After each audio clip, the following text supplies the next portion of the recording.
In Student Rights Part 1, you learned about rights as they pertain to the Bill of Rights, First Amendment. In this presentation, you will learn about student rights in light of the Fourth Amendment, search and seizure, Eighth Amendment, cruel and unusual punishment, Ninth Amendment, enumerable rights, especially privacy, 14th Amendment rights as they apply to due process, and Title IX, harassment rights. Landmark cases of yesteryear and current cases will be presented. The Fourth Amendment of the United States Constitution is the section of the Bill of Rights that protects people from unreasonable search. If the government or a law enforcement official wants to conduct a search, he or she must have a warrant from a judge for permission to perform the search and probable cause. Watch this cute extra normal video to discover the case that interpreted searches for school officials. Hello, Peter. Hello, Dan. How are you today? I am super. I am excited about school law class today. Today's topic is New Jersey versus TLO. Oh, that is a good case. How are we going to talk about the case? I think that the first thing we should talk about are the facts. Okay, here is the rundown. One day, in a high school in New Jersey, two girls were smoking in the girls' restroom. A teacher caught them. Although there were designated smoking areas on school grounds for smoking, smoking in the restrooms was against the rules. The teacher took the girls to the principal's office. One girl admitted to smoking, but TLO said that she did not smoke at all. Assistant Principal Choplik. Choplik. What a funny name. Yes, it is a funny name. Choplik decided to search her purse. Inside her purse, Choplik found a pack of cigarettes. But unfortunately for TLO, that was not all he found. What else did he find, Pete? Well, Dan, he also found a pack of rolling papers. Because he found the papers, he decided to search TLO's purse further. When he did look further in the purse, he found some marijuana, a pipe, and empty plastic bags. He also found a large amount of dollar bills, and a list of students who owed TLO money even, and a few letters that showed that TLO was selling marijuana. What did Choplik do next? Choplik then notified both TLO's mother and the police. Choplik gave the items from the purse to the police, and TLO's mother brought TLO to the police station. What happened at the police station? At the police station, TLO admitted that she had been selling marijuana at school. As a result of TLO's confession and the evidence from her purse, the state of New Jersey brought delinquency charges against TLO in juvenile court. Oh, I know what happens next. In 1983, the Supreme Court of the United States granted the state of New Jersey's petition for certiorari. In 1985, the court handed down its decision. The court ruled by a margin of 6-3 in favor of New Jersey. Justice Byron White wrote the court's opinion. White recognized that students in public schools have a constitutional right to privacy under the Fourth Amendment and that school officials are bound by constitutional restrictions. But the opinion also stated that the rights of children and adolescents are not the same as those of adults, and that school officials have a responsibility to maintain the discipline necessary for education. The school setting, White wrote, requires some modification of the level of suspicion of illicit activity needed to justify a search. The rights of students must be balanced against the needs of the school setting. This is great. Let me just go over the reasonableness standard one more time. Any search needs to be reasonable. That is defined by a twofold inquiry. 1.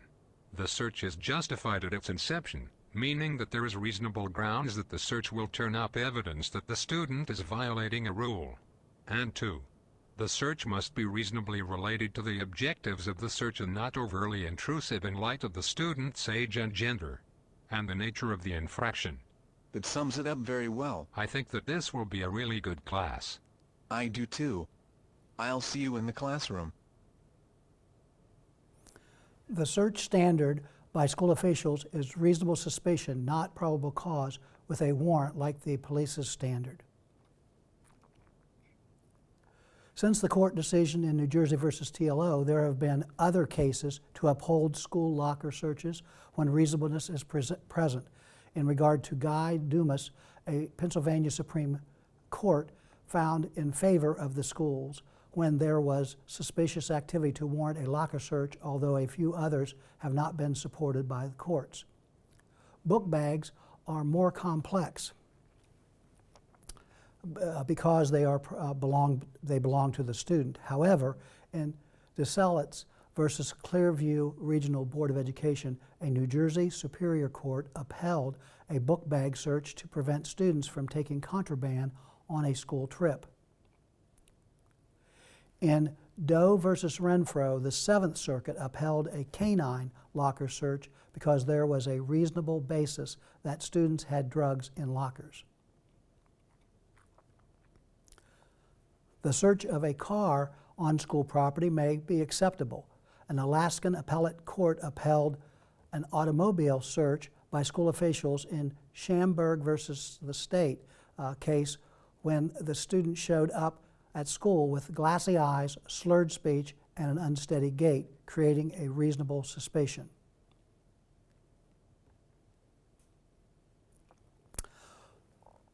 When a search is possible, school officials must consider the student's age, history, and school record, seriousness of the problem, reliability of information used to justify the search, the school's experience with the student, and the type of search.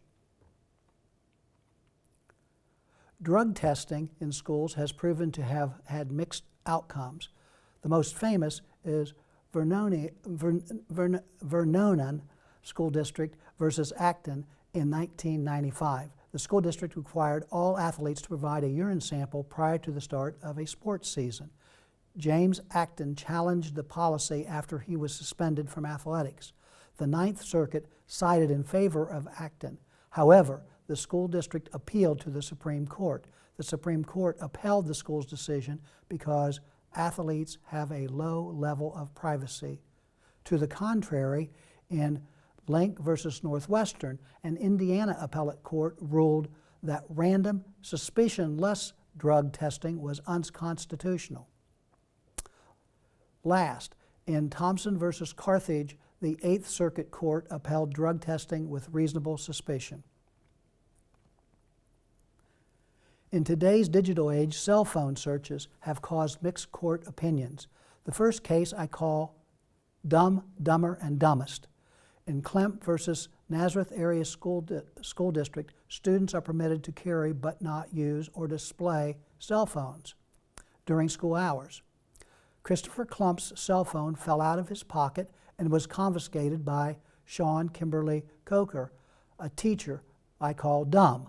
The teacher and the assistant principal, Margaret Grube, dumber, subsequently searched the phone, accessed texts and voicemail messages, and called classmates from the cell phone.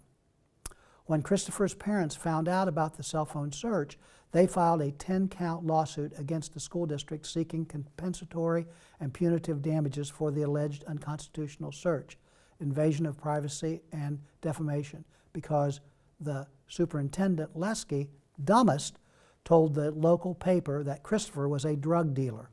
The court ruled that school officials were justified in seizing Christopher's cell phone for violation of school policy. However, there was no basis for them to search the text and voicemail messages stored on the phone.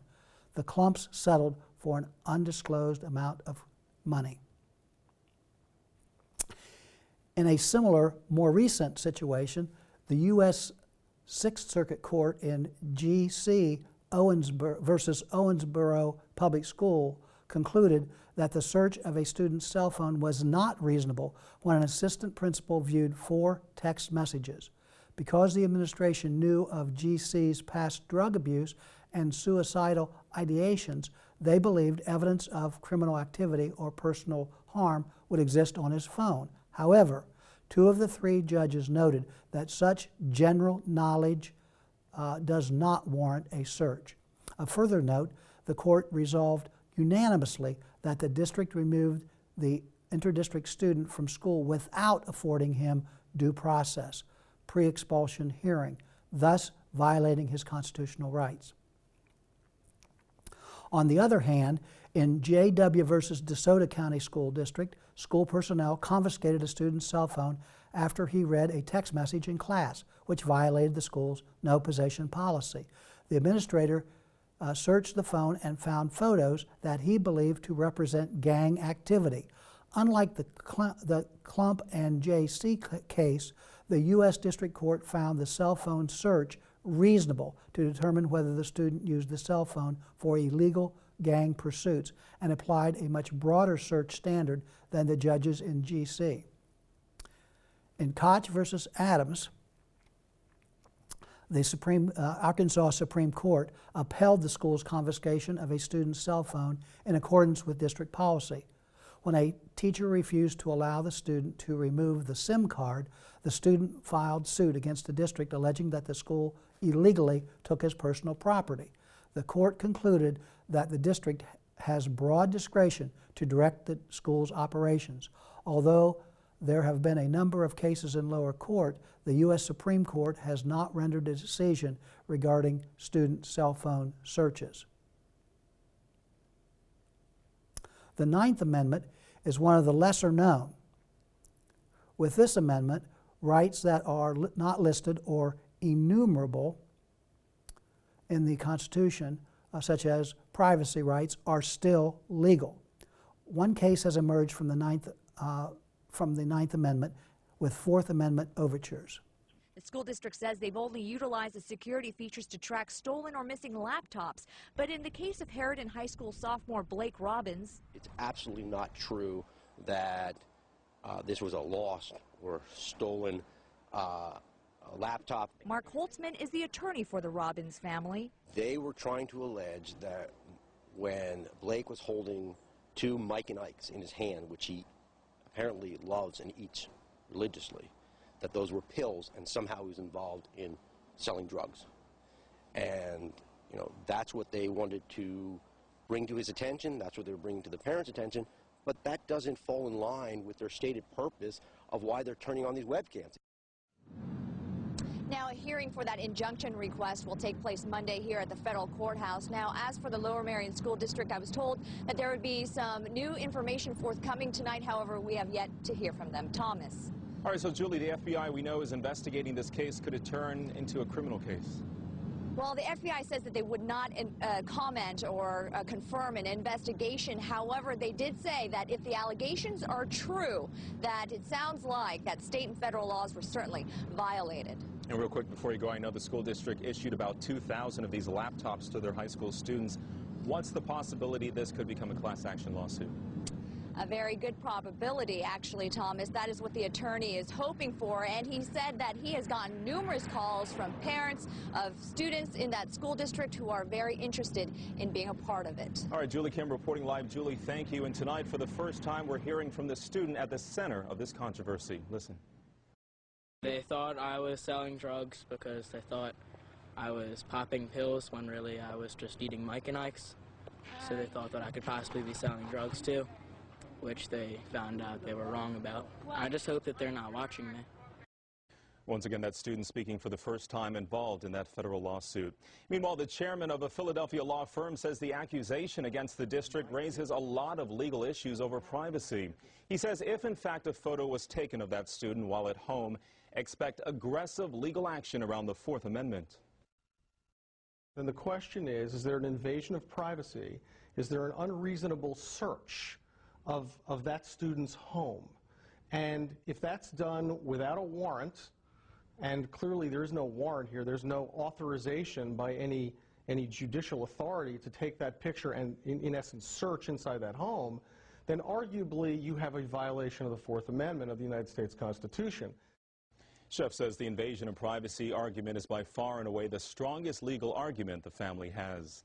We're going to be following this story for quite some time on myfoxphilly.com. You can watch our video reports on this case and read more from the experts we've interviewed for this story. In the Robbins versus Lower Merion School District case, which was a federal class action lawsuit that revealed the school secretly spied on the students while they were in the privacy of their homes, capturing more than 66,000 images. In October 2010, the school district agreed to pay $610,000 to settle the Robbins versus Hassan lawsuits against the district. This case interpreted the Fourth Amendment's right to privacy along with the Ninth Amendment rights. The Eighth Amendment of the United States Constitution prohibits the federal government from imposing excessive bail, excessive fines, or cruel and unusual punishment. In Ingram versus Wright in 1977, the school district's use of corporal punishment was found to be reasonable. Although today, many states ban corporal punishment in schools. The 14th Amendment is a crucial amendment because it affords citizens equal protection and due process rights. Pursuant to Ohio statute and Goss versus Lopez, the principal of an Ohio public school could suspend a student up to 10 days and not provide a hearing, so long as the student's parents were provided notice within 24 hours. After Lopez and 8 other students were suspended from school without an opportunity to explain their actions, Lopez brought a class action suit against the school district and Administrator Goss, claiming their procedural due process rights were violated. When the district court found in favor of the students, the district appealed to the U.S. Supreme Court. The court affirmed the district court's decision and issued these procedural due process rights for student suspensions. Students must be given a notice of the charges or an intent to suspend, prior notice of hearing, right to a fair hearing, written notice 24 hours in advance of the suspension with a letter to the parent, the right to legal counsel at all stages, the right to appeal, the right to call witnesses, and also the right to cross-examine. The last two, however, in Ohio is not part of Ohio's law.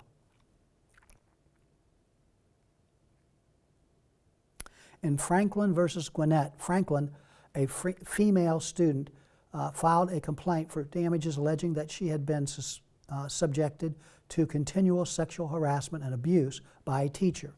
The case centered around Title IX rights. The school officials never investigated the situation. The U.S. Supreme Court awarded damages due to deliberate indifference by the school officials because they did not investigate. This concludes Part 2 on the rights beyond First Amendment in which a student is entitled.